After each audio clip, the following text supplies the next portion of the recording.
Dan yang membuatku sangat frustasi adalah berita pemecatanku disertai foto perselingkuhanku dengan Doni di kamar hotel menyebar luas ke semua karyawan kantor. Bahkan sebagian teman-temanku di luar kantor dan juga kedua orang tuaku. Mereka sangat kecewa. 1000 alasan yang aku utarakan tidak bisa mereka terima. Semua kesalahan ditimpakan kepadaku. Ya Allah, aku tidak meminta hidup tanpa masalah, karena aku tahu itu tidak akan bisa. Aku hanya meminta hati yang sabar, hidup yang sehat, dan iman yang istiqomah, agar aku bisa kuat dan tabah dalam menjalani kehidupan. Open Diary.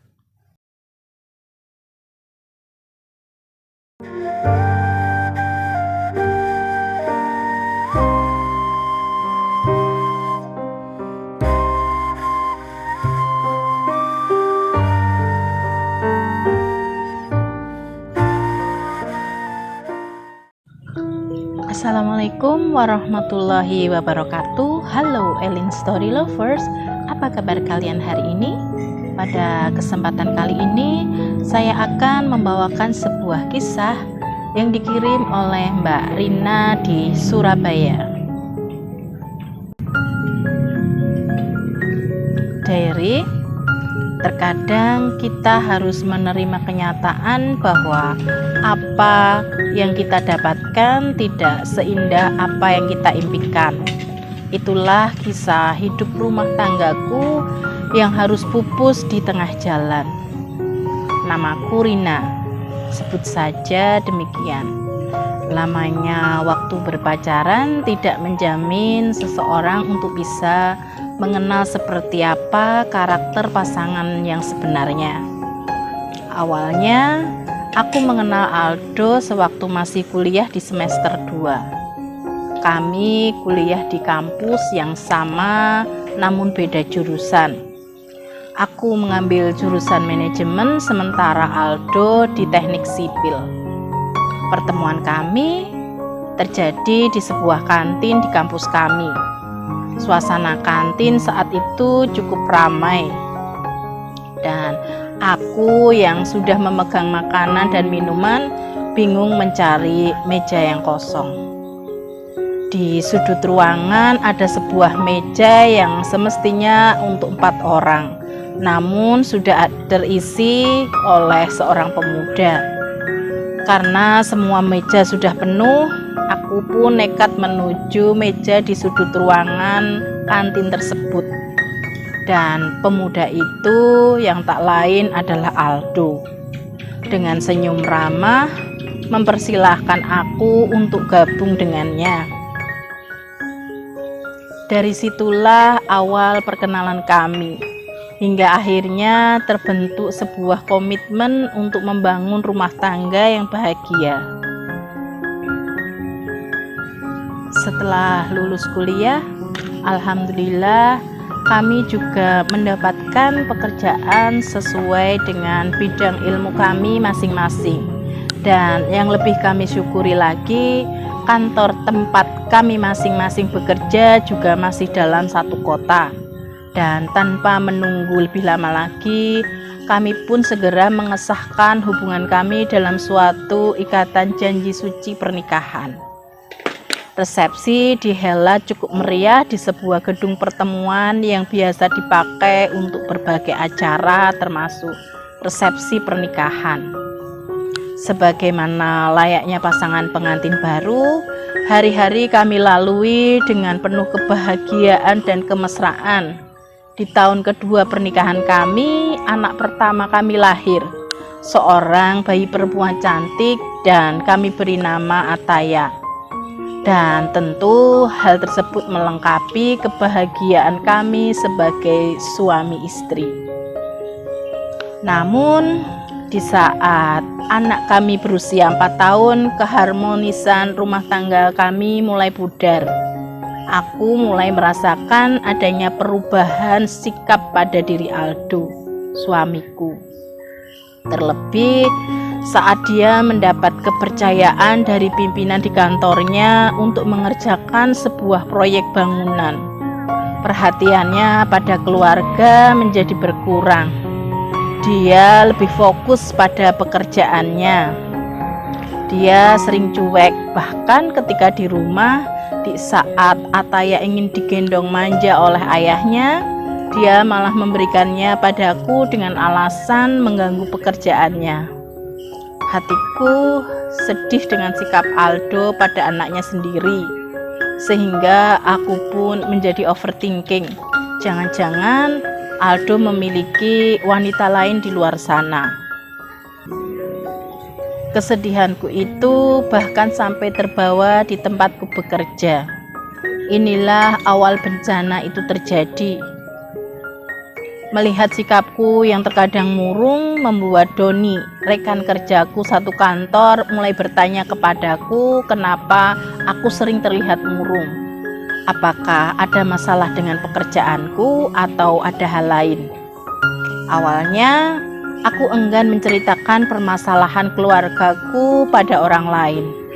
Aku hanya menjawab, tidak ada apa-apa, hanya capek saja. Namun beban pikiranku terasa semakin berat saja di kepalaku. Hingga suatu ketika di saat istirahat siang, Doni mengajakku ke sebuah kafe untuk makan siang. Awalnya kami hanya ngobrol biasa saja seputar pekerjaan kantor. Namun entah karena penasaran atau apa, Doni mulai menanyakan perubahan sikapku akhir-akhir ini. Akhirnya aku pun terpancing dan menceritakan semua permasalahan keluargaku pada Doni. Dan rupanya Doni adalah seorang pendengar yang baik. Dia mendengar semua ceritaku dan memberikan nasihat serta dukungan bahwa yang namanya rumah tangga pasti akan selalu ada masalah. Tinggal bagaimana kita mensikapinya.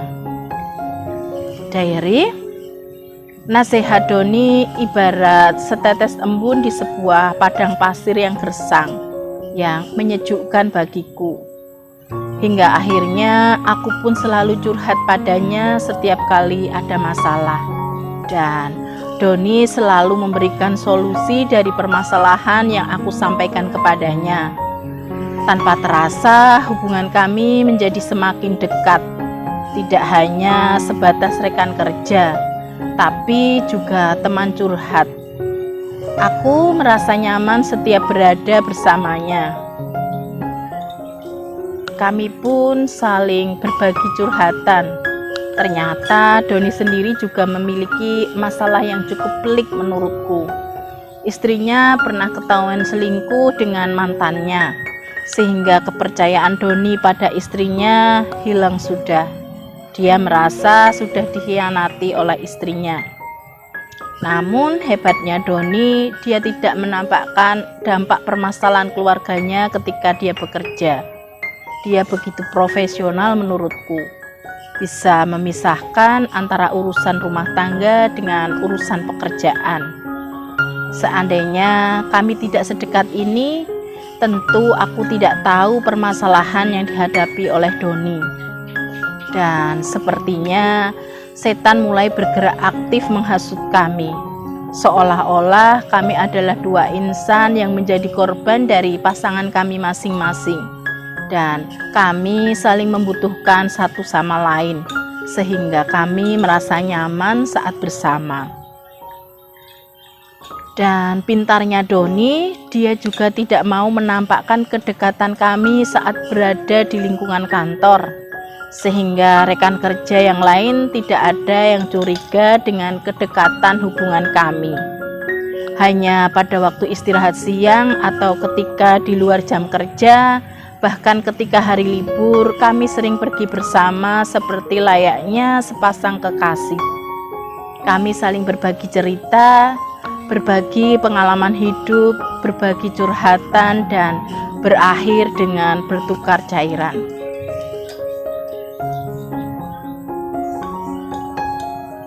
Dan tanpa terasa hubungan terlarang ini sudah berjalan hampir setahun.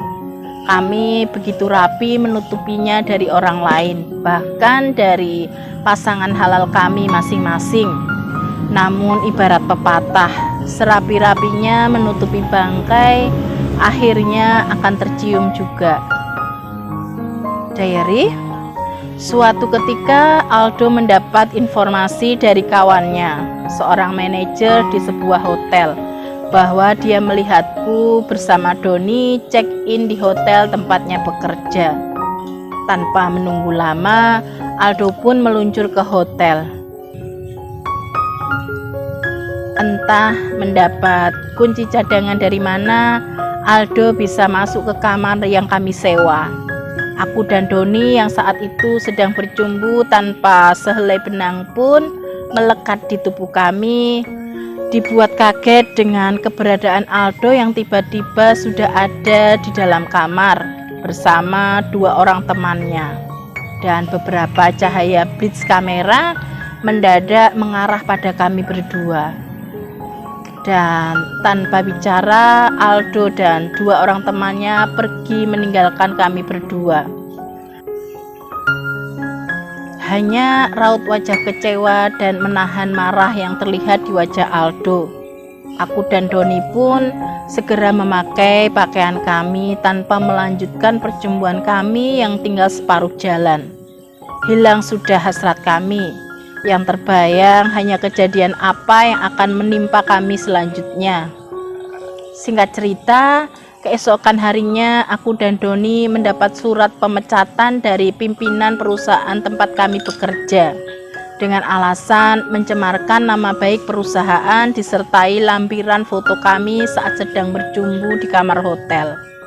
Tidak hanya itu, sesampainya di rumah aku tidak menemukan anakku, tapi menemukan sepucuk surat yang berisi gugatan cerai dari suamiku. Di situ juga disebutkan tidak perlu mencari Ataya karena dia bersama Aldo. Dan yang membuatku sangat frustasi adalah berita pemecatanku disertai foto perselingkuhanku dengan Doni di kamar hotel menyebar luas ke semua karyawan kantor.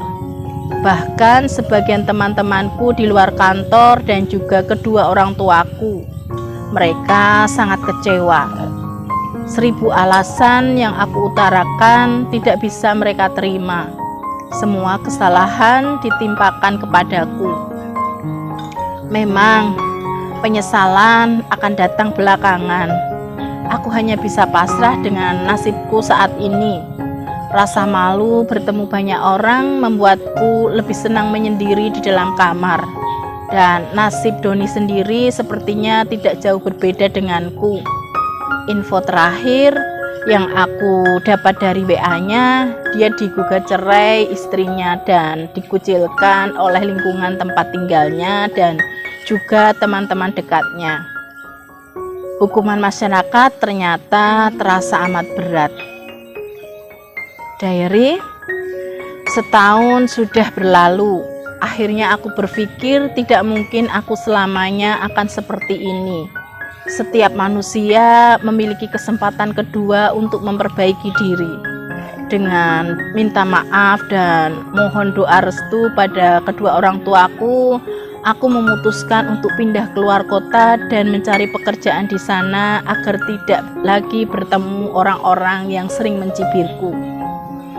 Alhamdulillah, saat ini aku sudah mendapatkan pekerjaan di sebuah perusahaan di Surabaya. Meskipun penghasilanku tidak sebesar di tempat kerjaku yang dulu, namun aku merasa nyaman dengan lingkungan kerjaku yang baru. Aku ingin menata kembali hidupku yang sudah berantakan di masa lalu. Semoga dari kisah hidupku ini ada hikmah yang bisa dipetik untuk dijadikan pelajaran. Setiap manusia memiliki masa lalu dan akan selalu ada kesempatan kedua. Jika masa lalumu kelam, kamu harus memperbaikinya agar masa depanmu cerah. Tuhan tidak akan merubah nasibmu jika kamu tidak mau berusaha untuk merubah nasibmu sendiri.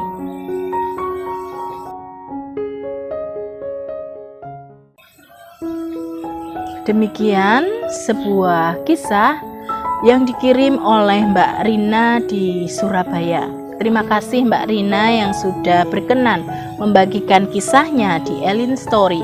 Nah, buat kalian yang mempunyai kisah yang serupa dengan kisahnya Mbak Rina atau mempunyai pengalaman hidup yang tidak bisa kalian lupakan sepanjang hidup kalian, silahkan kalian kirim di elins.story@gmail.com.